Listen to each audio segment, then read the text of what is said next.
Hello, and welcome to Business Talk. Hi, I'm Chris Kellogg from the Kellogg Crew Morning Show on 94.7 WMAS. And I'd like to introduce the host of this week's episode. He's the editor of Business West. Here's Joe Bednar. Welcome, everyone, to another episode of Business Talk. We have a great show for you today. Our guest is Nicole Nell. She's the president of Visual Sound Productions. Happy to have you here in Business Talk. Thank you so much for having me. I'm really excited. So before we talk about an exciting project happening on Union Street, which I heard about recently, tell me all about Visual Sound Productions, which I think has been around for about 13 years. Yeah, it's crazy to think how time flies by. So Visual Sound Productions, we do a lot. So we're a full service multi-op production company. And I just recently divided the business into 4 divisions. So we have 4 specialty divisions that are dedicated to full service weddings, multimedia, audiovisual services, and a talent agency section of the company as well. To kind of get into how all this started, I'd like to go back a little bit further in your own journey. I read that you were a competitive dancer for quite a while before you took a turn to becoming a nationally known DJ and the owner of this company. So tell me about the dance years first and how that became an interest of yours, because that seems intriguing to me. So dance is in my blood. That's in my family. So my cousin Lisa owns Dazzle Studio of Dance, which is a local competitive dance studio. And it's like every family member, you just start at dance. You know, it's like, okay, the second you can walk, you're going into dance. And I just fell in love with it. Really music is the biggest driver for me, and it just became very natural to me. Went into competitive dancing, went into teaching professionally, and was on the United States dance team, traveled around the world, around the country, used to train at Broadway Dance Center in New York. Wow. So a lot of great things. And then life just throws some curveballs at you, and I ended up having some health issues, so I needed to stop my dance career. But I knew I wanted to do something still in the arts as a career.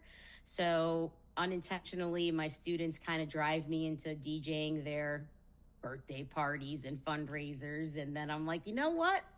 I think I can make something out of this.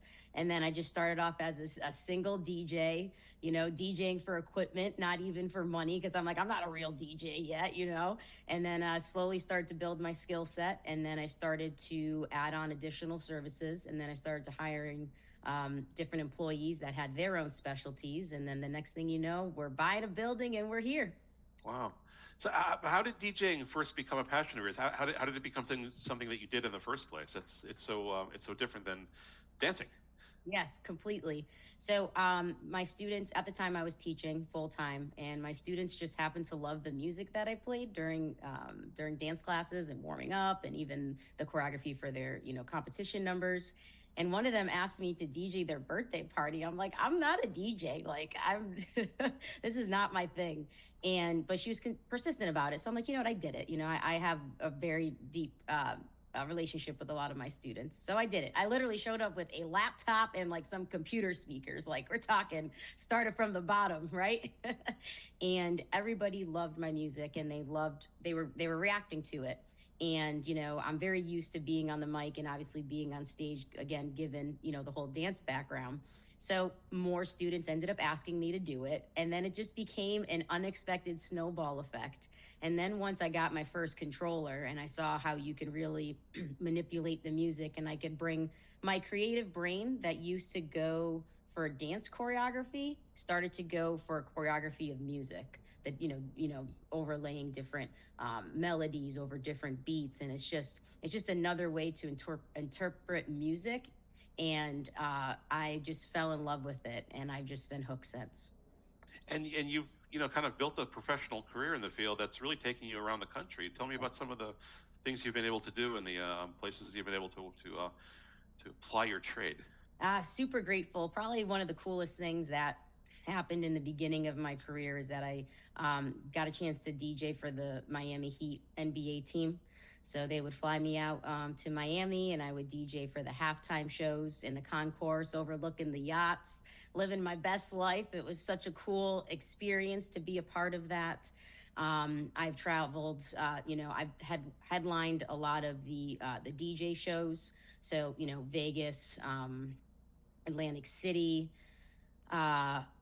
New York, done a lot of different Chicago, done Wow. a lot of different events there. But my one of my you know favorite personal achievements was when I won that Pitbull's globalization contest.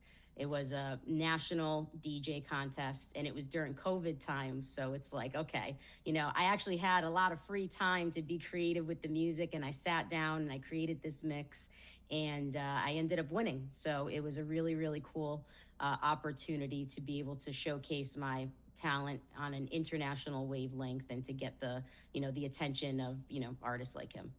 And you're known as DJ Nikki Nell Yep, Nikki in Nell. that role. Hmm. Your website has a great quote that you went from being the dancer to being the one that makes people dance. That's got to be gratifying. Yeah, I love it. It's so cool. Life, it's just so unexpected. If you would have asked me like, 10 years, 20, I will say 20 years ago, where I would be, I never thought that I'd be, a DJ and doing what I'm doing. And I wouldn't change it for the world.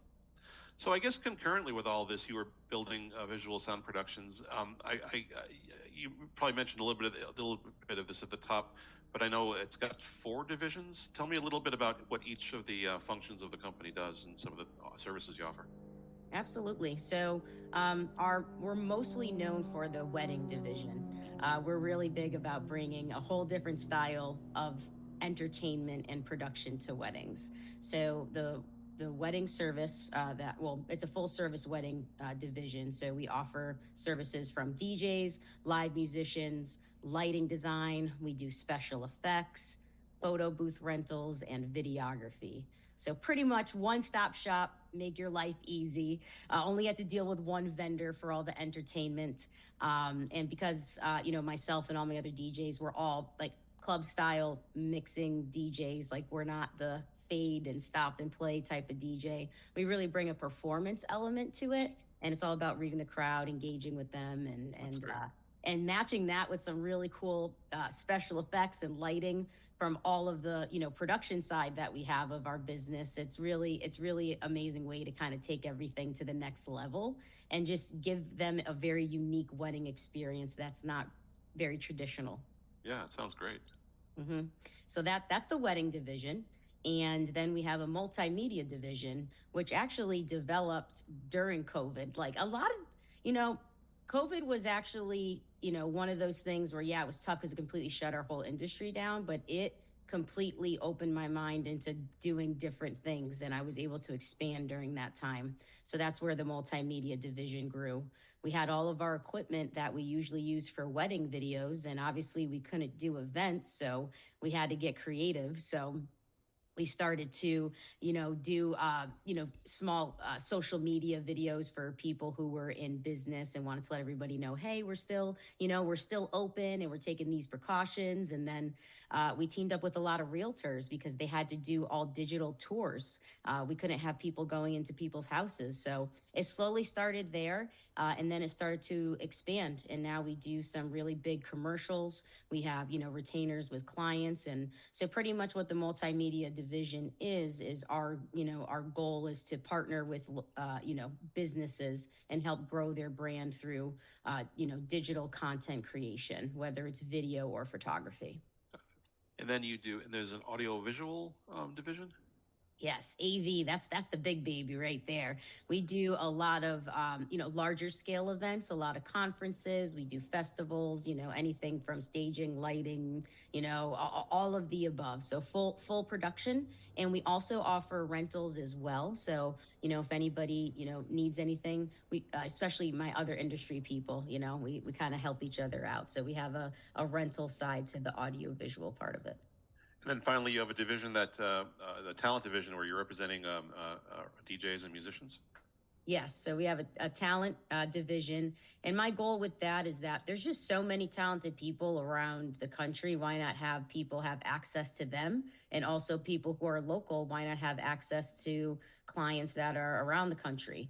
It's all about sharing the love and spreading the VSP experience to not only the country but eventually the whole world.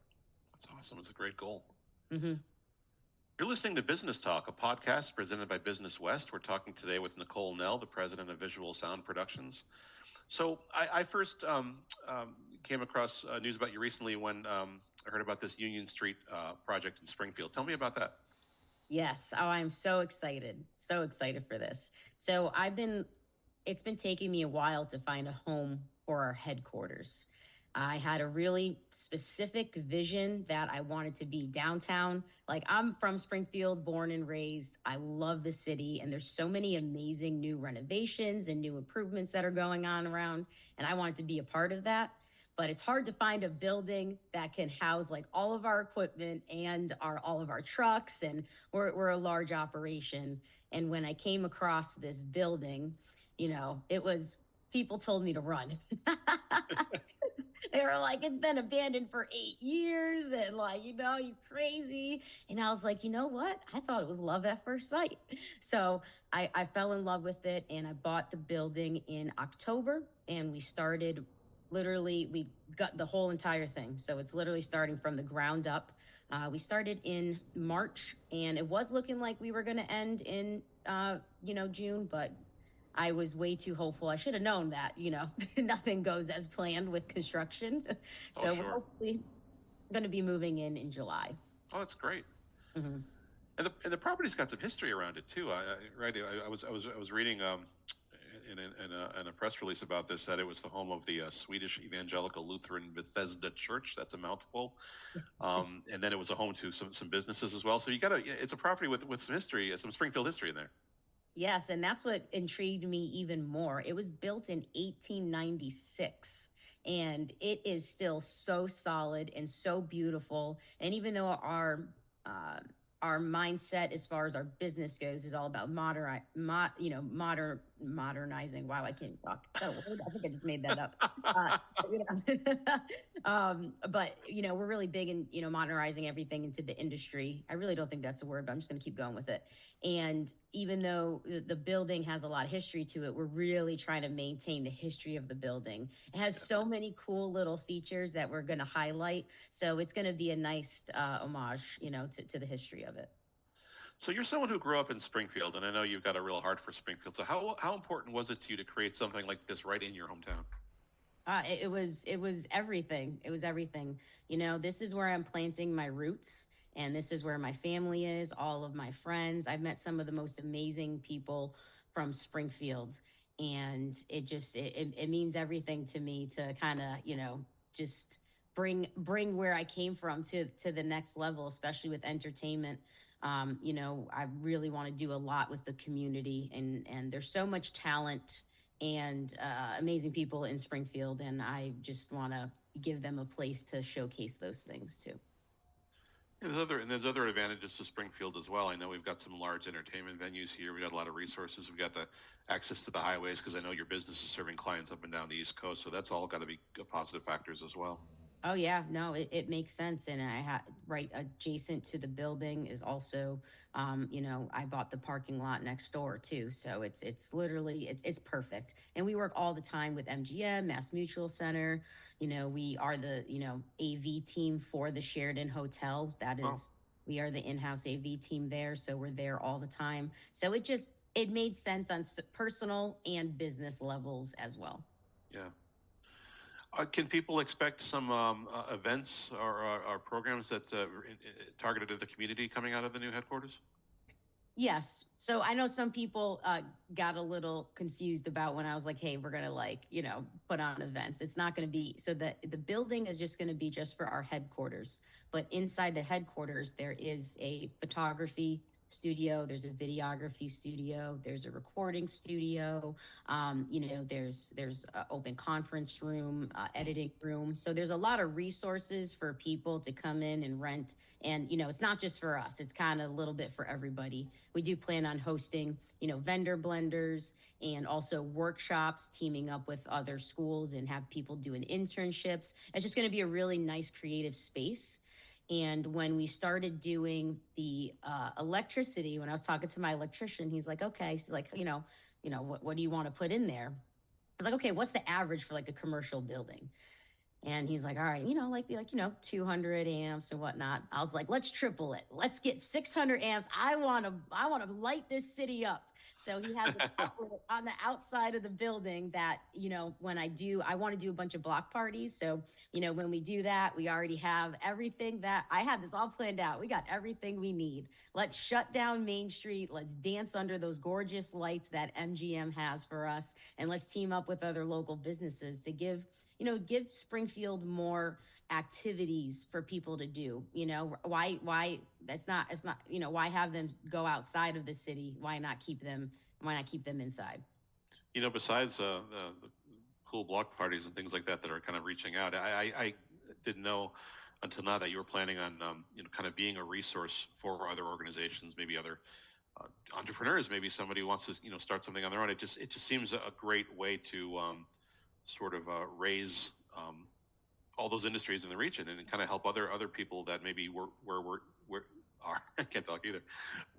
Maybe are where you were years ago and kind of starting out. Absolutely. It's all about elevating each other and collaborating with other people too. That's something that's always been big to me. I'm so grateful to have so many strong relationships with other people in the industry too. And it could be, a resource for them as well. So I'm still trying to figure out how I want to structure it. If I want to state it as like a collaborative workspace or just have, just do certain rentals. I haven't decided just yet. I think once, we get some walls up and I start to, figure my life out a little bit more. But those are the intentions. It's not just for us. The whole point is that this is for Springfield because we don't really have anything like this in the area. And I know a lot of people could use this. And even if they just rent out, we have 2 additional offices too. Rather than meeting people at, Starbucks all the time, we'll almost white label it for people where they can come in and they could show off, like, hey, this is my workspace, So, yeah, it's all about collaborating.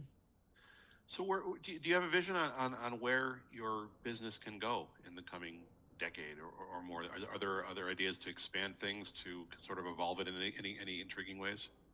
Yeah. So, first goal was to get our first headquarters, figure out proof of concept, what works for us, what resources that we need to do, and then to duplicate that in Florida. I have a lot of connections down there, and I think it would be great because we do service not just New England, but the whole East Coast. I don't think Yeah. people realize that we are literally on the road all the time. So maybe just having, the 2 bookends of the East Coast will definitely make our lives easier. So that would kind of be a goal there. And then that would be, like 10-year goal and then just make our way to West Coast. And like I said, we're going to take over the country and then the world. That's it. I am at for, yeah, I want everybody my goal is to make VSP a household name. That's awesome. Mhm.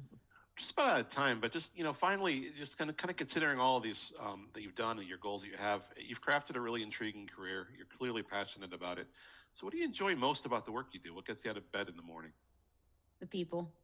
I honestly, I say this all the time. I feel like I have the best clients ever. Like they are 100% my driving force. I feel like, energy attracts other good energy, and I've been super grateful to not have to deal with any bridezillas and bad experiences with people. It's just been so amazing. And like my biggest thing too, because remember we were just talking about right before we got on here, I'm like, I hate Zoom calls and like, not the in-person, aspect of it. I love people, and I love that now I'm going to be able to get to meet my clients in our home, like welcome them into our home. By the way, there's going to be champagne on tap, so that's how we do it over here. But it's going to be nice to build those connections and then to continue with them because honestly, you're involved, especially because I do mostly weddings. That's my big role in the company. You become like you're a part of their best day of their life. You're talking to each other all the time. You end up building a relationship, and then afterwards we actually like stay friends and stay in touch, and it's so nice and amazing to like build a relationship like that through something that's so pivotal in their lives. It's a very rewarding industry, and I'm very, very grateful for that. That's fantastic. That's all the time we have for today. Thanks so much, Nicole, for spending a few minutes with me. No, I appreciate it. Thank you so much for having me. And thanks to all of you for tuning into Business Talk, a podcast presented by Business West. I'm Joe Bednar, the editor of Business West, and we'll see you next time.